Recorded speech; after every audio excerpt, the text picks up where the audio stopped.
तो आपको BSTC exam में सिलेक्शन पाना है तो पढ़ना ज़रूर पड़ेगा, क्योंकि ऐसे तो कुछ नहीं होने वाला।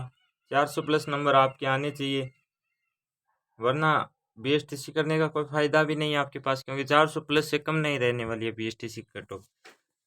पीटीटी से ज़्यादा रहेगी बीएसटीसी कट ऑफ, ये बात ध्यान में रखें। तो प्रश्नों को करते हैं स्टार्ट। जिप्सम एवं लिग्नाइट के प्रचुर भंडार वाले जिलों का क्रमशः सही सुमेलित युग्म कौन सा है?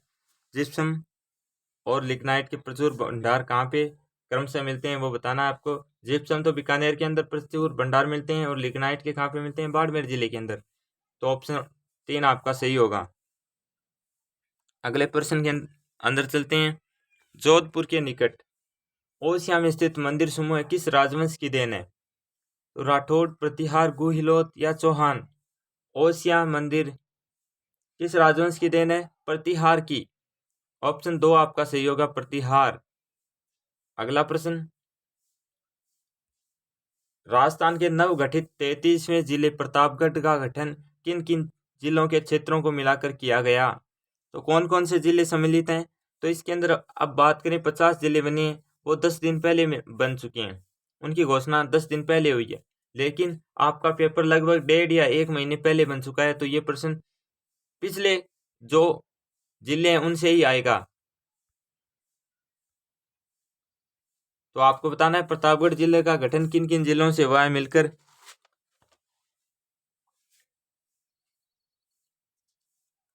तो बांसवाड़ा, उदयपुर और चित्तौड़गढ़। अगला प्रश्न। वैशाख शुक्ल तृतीया और श्रावण कृष्ण पंचमी को कौन से त्योहार पड़ते हैं? तो वैशाख शुक्ल तृतीया को आती है आपकी आका तीज और श्रावण कृष्ण पंचमी को होती है नाग पंचमी। तो कौन से त्योहार हो गए? आका तीज और नाग पंचमी। ऑप्शन 2 आपका सही हो गया इसके अंदर। अगला प्रश्न। राजस्थान का सर्वाधिक वन क्षेत्र वाला जिला कौन सा है? तो ये प्रश्न अलग अलग टाइप से पूछते हैं। सर्वाधिक वन क्षेत्र, सर्वाधिक प्रतिशत वन क्षेत्र, ऐसे पूछते हैं। तो कौन सा जिला है? तो सही उत्तर होगा आपका ऑप्शन 2, नहीं ऑप्शन 4 होगा आपका उदयपुर। यह प्रश्न सभी का आता है, मुझे पता है। सर्वाधिक वन क्षेत्र कहाँ पे है? उदयपुर जिले के अंदर। अगले प्रश्न की ओर चलते हैं।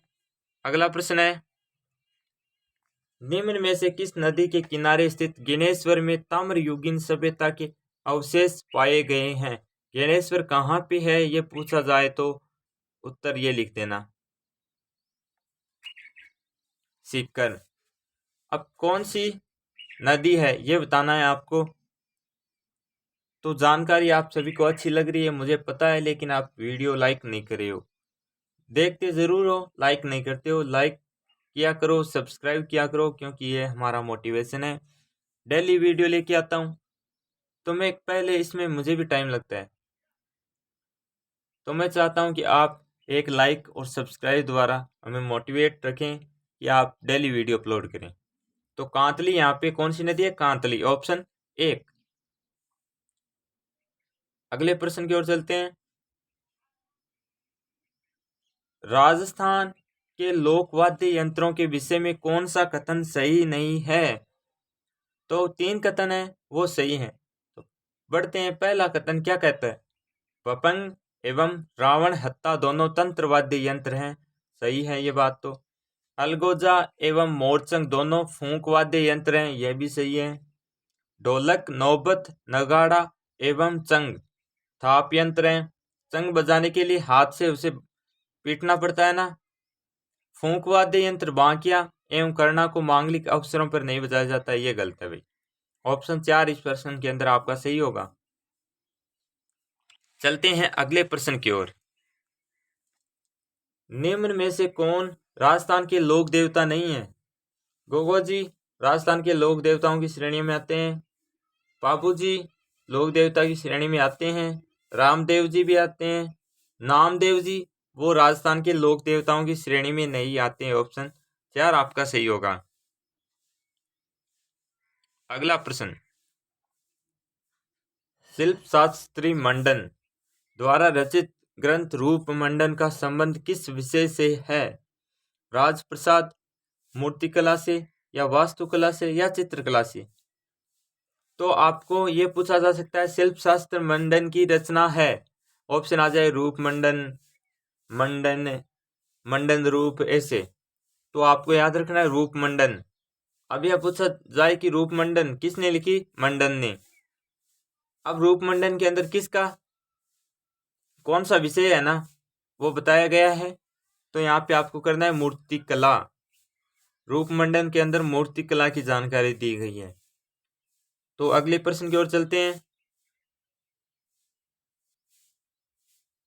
अगला प्रश्न क्या है कि अजमेर की अन्ना सागर झील में किस नदी का पानी आता है?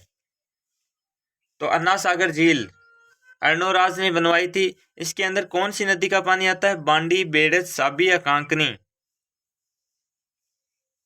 तो अन्ना सागर झील बांडी नदी का पानी लेती है अपने अंदर। अगला प्रश्न, ऊंट की खाल पर चित्रांकन किस कला शैली की विशेषता है? ऊंट कहाँ पे मिलते हैं? बीकानेर के अंदर। अगर कोई शैली होगी तो मेवाड़ तो होगी नहीं, ना मारवाड़ ना किशनगढ़, तो ये हो जाएगी बीकानेर शैली। जहाँ पे ज्यादा होगी वहां पे ये शैली विकसित होगी, क्योंकि ऊंट है ही नहीं तो चित्रांकन किस चीज पे करोगे फिर? तो ये बीकानेर सही होगा आपका। अगला प्रश्न, भारत में टंगस्टन की एकमात्र खान कहाँ पर स्थित है? भारत में टंगस्टन की एक ही खान है, जो कहाँ पे है? राजस्थान के अंदर है ये, और बता देता हूँ आपको। पर कहाँ पे ये बताना है आपको। शाहपुरा, डेगाना, मांडलगढ़, या चौपासनी? टंगस्टन की एकमात्र खान है आपके डेगाना के अंदर। डेगाना कहाँ पे है? नागौर के अंदर। अगला प्रश्न, पूरा उत्खनन स्थल बागौर, नाडोल क्रमशः किन जिलों में है स्थित हैं? तो बागौर पाली के अंदर नहीं है, तो ये तो गलत हो गया सीधे ही। बागौर ना बीकानेर के अंदर है, ये भी गलत हो गया। भीलवाड़ा के अंदर है बागौर, अलवर के अंदर भी नहीं है बागौर। बागौर, भीलवाड़ा, नाडोल, पाली, ऑप्शन 3 आपका सही होगा। अगला प्रश्न,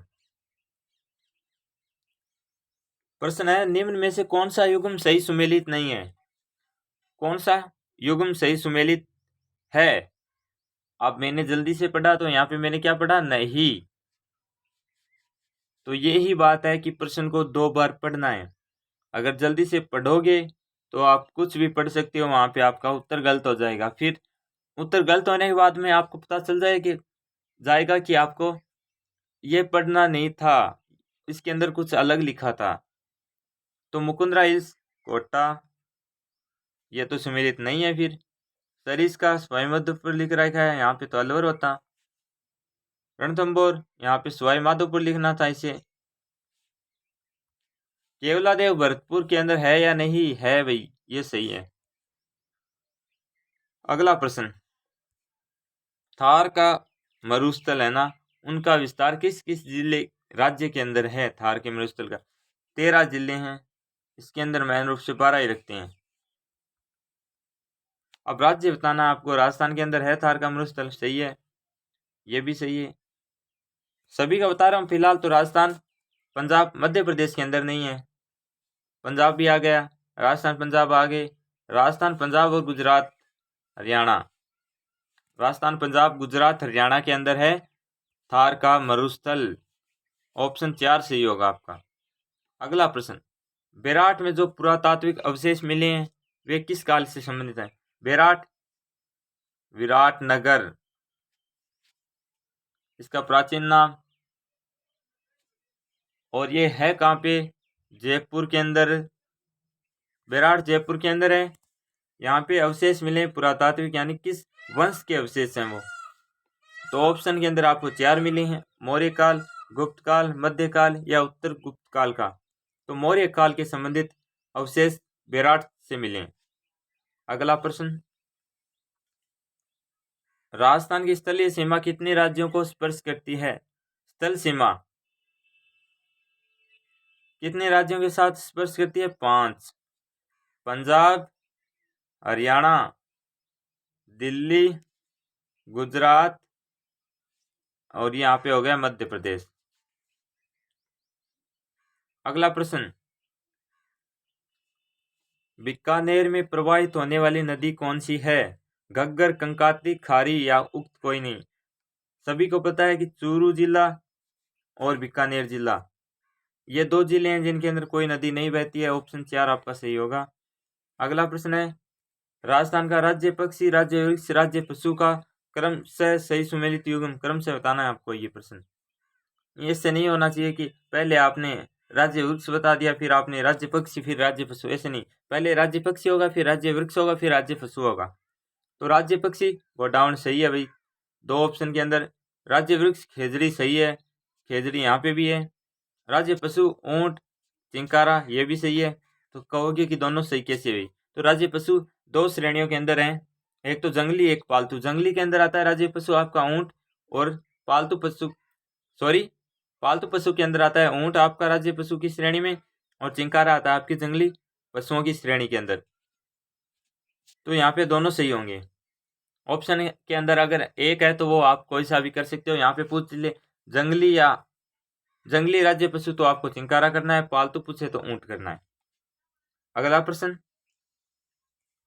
चैनल को आपने अभी तक सब्सक्राइब नहीं किया, यही अगला प्रश्न आपके लिए, इसका उत्तर दो जल्दी से। कमेंट बॉक्स में बताओ भाई चैनल को सब्सक्राइब क्यों नहीं किया। राजस्थान में गैस आधारित थर्मल पावर स्टेशन कहाँ पे स्थित है? धौलपुर, सीकर, भीलवाड़ा, नागौर। तो किस जिले के अंदर है थर्मल पावर स्टेशन? तो मैंने एक प्रश्न पूछा है, उसका जवाब देना है आपको। सब्सक्राइब नहीं किया, लाइक नहीं किया, तो आपके पास ऑप्शन है, ऑप्शन 1 के अंदर सब्सक्राइब, ऑप्शन 2 के अंदर लाइक, ऑप्शन 3 के अंदर कमेंट, ऑप्शन 4 के अंदर डिसलाइक। ऑप्शन 4 चूज करोगे तो भी कोई दिक्कत नहीं, कर लीजिए भाई, आपकी मर्जी है। प्रश्न तो मैं आपके लिए बेस्ट लेके आया हूँ, लेकिन आप कर सकते हो। तो गैस आधारित थर्मल पावर स्टेशन कहाँ पे स्थित है? तो ये है धौलपुर जिले के अंदर। तो मैंने डेली क्लासेज अपलोड की थी चैनल पे, आपने अभी तक उनको नहीं देखा है मुझे पता है, तो आप चैनल पे जाके देख सकते हो। 50% आएंगे राजस्थान जीके से, मैं 90% गारंटी लेता हूँ कि इन्हीं वीडियो में से आएंगे। उन वीडियो को आप एक बार ज़रूर देख लें। 30% आएंगे इनमें से, 50 में नहीं कहूँगा, क्योंकि 50 के अंदर 10% ऐसे आएंगे जो आपने कभी पढ़े ही नहीं है राजस्थान जीके से, लेकिन आपने पढ़े नहीं है अभी तक। तो 40 और 10% अलग भी आ सकते हैं, तो 30% तो ज़रूर से आएंगे मेरी वीडियो से।